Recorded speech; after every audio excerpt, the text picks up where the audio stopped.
दोस्तों, आज हम बात करेंगे बहुत ही सामान्य तकलीफ़ जो आजकल बहुत ज़्यादा बच्चे लोग इससे इफ़ेक्ट हो रहे हैं। कारण बहुत सारे हो सकते हैं, परंतु मेन कारण है कि आजकल शिक्षा की कमी।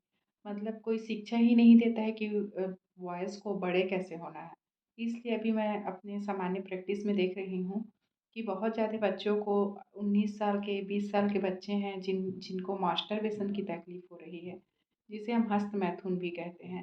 हस्तमैथुन करने के बाद में उन्हें तो उनको नॉलेज ही नहीं रहता है कि ऐसा हमको करना है, ऐसा करने के क्या साइड इफ़ेक्ट हो रहे हैं। इसके बहुत से कारण हो सकते हैं कि एक तो हमारे समाज में कोई हमसे फ्रीली बात नहीं करता है कि क्या सही है, क्या गलत है। अब उसके बाद फिर बच्चे आजकल सभी को पता है आपको कि सबके पास मोबाइल है। कुछ ऐसे वीडियोज़ देख लेते हैं जिससे उनके हार्मोन्स में ऑटोमेटिक उत्तेजना आ जाती है और ये करने लगते हैं। ये उनको पता भी होता है कि ये करने से हमको बस सिर्फ़ थोड़े मिनटों के लिए ही कुछ ऐसी एक्साइटमेंट या कुछ अच्छा लग सकता है, परंतु उसके बाद उन्हें आने वाले समय में तकलीफ़ भी हो सकता है।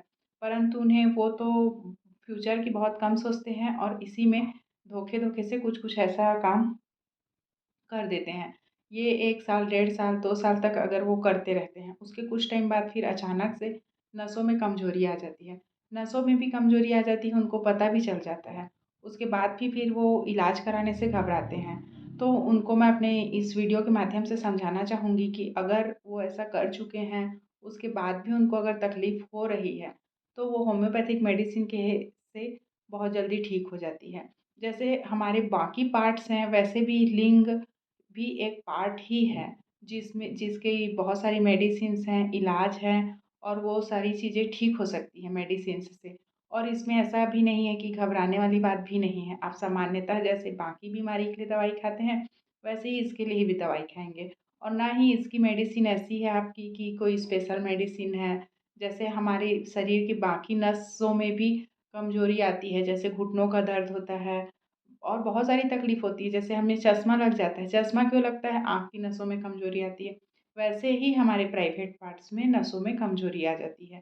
तो जो बच्चे हैं जिन्हें ये सब अभी तक नहीं किया है, तो उनसे मैं निवेदन करूँगी कि आप ऐसा नहीं करें। और अगर आप कर चुके हैं, उसके बाद भी आपको तकलीफ़ हो रहा है, इसके साथ-साथ 2-3 चीज़ें और होती हैं, जैसे कि लिंग का टेढ़ापन हो जाना, लिंग से पानी टाइप से निकलना या फिर येलो प्रकार का प्रदर निकलना, जहाँ पर से जो स्पेस रहता है, वहाँ पर खुजली होना और सफ़ेद पानी भी जाने लग जाता है। तो ऐसी कोई भी समस्या है तो कृपया करके आप इसे छुपाएँ नहीं। अपने नज़दीकी डॉक्टर्स को दिखाएँ या फिर मैं डिस्क्रिप्शन बॉक्स में कुछ मेडिसिन ले रही हूँ, आप उसको निसंकोच लें और कुछ भी तकलीफ़ होने से आप मेरे को कमेंट बॉक्स में मेंशन करें। तो सबसे पहली मेडिसिन इसकी आती है कि अगर बार-बार करने से अगर हमारी लिंग में पतलापन हो गया है, तो इसके लिए सबसे अच्छी मेडिसिन है हमारी होम्योपैथिक में स्टेफिस एग्रिया। स्टेफिस एग्रिया 30 इसे हमें दिन में 3 बार लेना है और इसके साथ में 2-3 चीज़ है जो कि मैं खुद अपने प्रैक्टिस करके जिसका रिज़ल्ट बहुत अच्छा लगा है, वो मैंने बहुत लोगों को दिया है और उसने यूज़ किया है। तो वो मेडिसिन्स हैं, वो मैं आपको लिख दूँगी। वो मैं आपको बता दूँगी और नीचे में लिख भी दूँगी। एक तो है डेमेनिया क्यू, DAMINA क्यू और अल्फ़ा-अल्फ़ा क्यू और जिनसेंग क्यू, ये तीनों को समान मात्रा में मिलाना है।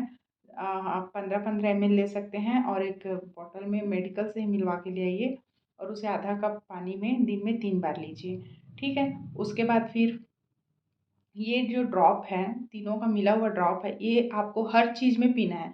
चाहे टेढ़ापन हो, चाहे नसों में कमज़ोरी हो, चाहे पीला या वाइट जाता हो, तीनों में हमें ये मेडिसिन यूज़ करनी है। उसके बाद हमारी आएगी खाने वाली मेडिसिन। खाने वाली मेडिसिन थोड़ी अलग-अलग है, अलग-अलग तकलीफ़ के हिसाब से है, ठीक है? तो जैसे कि अगर कसावट लाना है तो उसके लिए हमें लेना है लाइकोपोडियम 1 एम। लाइकोपोडियम 1 एम का डोज़ सिर्फ़ हमें हफ़्ते में 1 बार लेना है। और उसके बाद फिर जैसे नस में परेशानी है तो नस में परेशानी के लिए हम लेंगे हाइपेरिकम 30 और आर्निका 30, ठीक है? और बस ये दोनों अल्टरनेट करके दिन में 4 बार लेनी है। और उसके बाद फिर अगर जैसे कि अब मास्टरबेशन तो हो गया, अब आप वो सब कर चुके हैं, उसके बाद फिर अब एकदम कमज़ोरी आ गया है, कुछ काम ही नहीं हो रहा है, तब हम लेंगे स्टेफिसेग्रिया 30। स्टेफिसेग्रिया 30 के साथ ही साथ आपको ये ड्रॉप भी लेना है। और आप देखेंगे कि 1 महीने या 1.5 महीने अगर आप ये ड्रॉप लेते हैं, तो आपको बहुत ज़्यादा अच्छा महसूस होगा और आपकी ताकत बनने लगेगी। अच्छा, इसके बाद क्या होता है कि हमारा मेंटल बहुत ज़्यादा वीक होने लगता है। हमको ऐसा लगता है कि अरे! बहुत बड़ी गलती हो गई, अब हम कैसे करें? अब हमारी लाइफ़ ख़त्म हो गई। तो आपको ऐसा बिल्कुल भी नहीं सोचना है, आपको अपने खाने-पीने की चीज़ों में विशेष ध्यान देना है। जैसे बाकी बीमारियों में भी हम विशेष ध्यान देते हैं कि हम प्रोटीन्स की चीज़ लेते हैं, विटामिन्स की चीज़ लेते हैं, कैल्शियम लेते हैं।